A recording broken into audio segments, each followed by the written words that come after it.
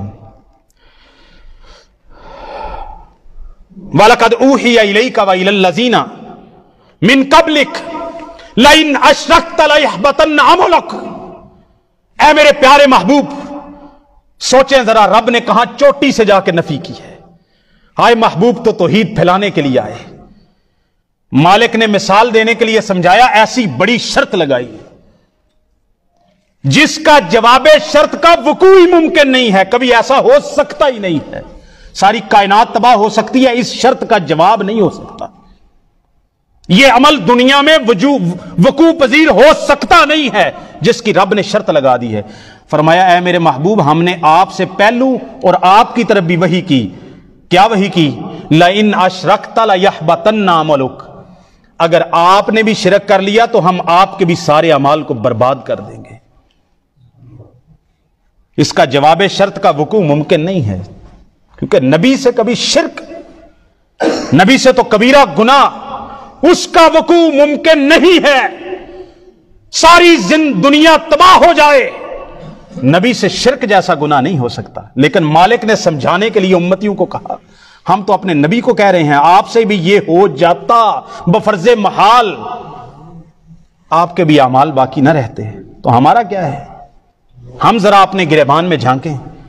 ہم بڑے خوش ہیں کہ ہم نمازیں پڑھ رہے ہیں، روزے رکھ رہے ہیں، حج کر رہے ہیں، طواف کر رہے ہیں، صدقے کر رہے ہیں، چیریٹی کر رہے ہیں، لیکن عقیدے کے اندر اگر اور عمل کے اندر اگر شرک موجود ہے، سو حج کر لو اور غیر اللہ کی ایک نظر مان لو، صفر کے ساتھ ملٹی پلائی ہو جائے گی. یہ نہیں، اللہ تعالیٰ نے قرآن مجید کے اندر 18 انبیاء کے نام لے کے، کس کس کا نام ہے؟ قربان جاؤں، ملت ابراہیم کے امام جناب ابراہیم کا نام لیا. جناب نوح علیہ السلام پہلے رسول اس دنیا میں، 950 سال کی توحید کی تبلیغ ہے. جناب یعقوب علیہ السلام بنی اسرائیل کے باپ، جناب داؤد علیہ السلام، جناب سلیمان علیہ السلام، جناب ایوب، جناب یوسف، جناب موسیٰ، جناب ہارون، جناب زکریا، جناب یحییٰ، سیدنا عیسیٰ، سیدنا الیاس، سیدنا اسماعیل ذبیح اللہ، سیدنا الیسع، سیدنا یونس اور سیدنا لوط علیہم السلام. 18 انبیاء کے نام لے کے رب نے کہا لو اشرکو لحبط عنہم ما کانوا یعملون. 18 انبیاء کے نام لے کے، اور صرف 18 نہیں کہا، ان کے آباء و اجداد اور ان کی ذریت میں سے بھی جو نبی آ رہے ہیں. 18 یہ اور ان کے پیچھے آباء و اجداد میں سے جو انبیاء اور رسل گزر گئے جن کے نام قرآن میں نہیں آئے، اور ذریتہم اور ان کی اولاد میں سے بھی جو نبی آئیں گے. یعنی سارے انبیاء اور رسل کو اللہ تعالیٰ نے جمع کر کے کہا لو اشرکو، اگر ان سے شرک ہو جاتا، لحبط عنہم ما کانوا یعملون، تو اللہ تعالیٰ ان انبیاء کے بھی سارے کے سارے اعمال برباد کر کے رکھ دیتا. پھر کہتا ہوں، پہلے کہا ہے نبی سے شرک کا وقوع ممکن نہیں ہے، اس کو کہتے ہیں بفرض محال، کہ یہ ہو تو نہیں سکتا، لیکن اگر یہ ہو جائے تو امت کو سمجھایا کہ بھئی ہم کس بات کی مولی ہیں، ہماری کیا حیثیت ہے. ہم جو اتراتے پھرتے ہیں اپنے نیک اعمال میں، لیکن اپنے عقیدے پہ غور ہی نہیں کرتے، فرقہ بندی کے اندر پڑے ہوئے ہیں. میرا فلاں مسلک ہے، میرا فلاں فرقہ ہے، میں فلاں مسلک سے تعلق رکھتا ہوں.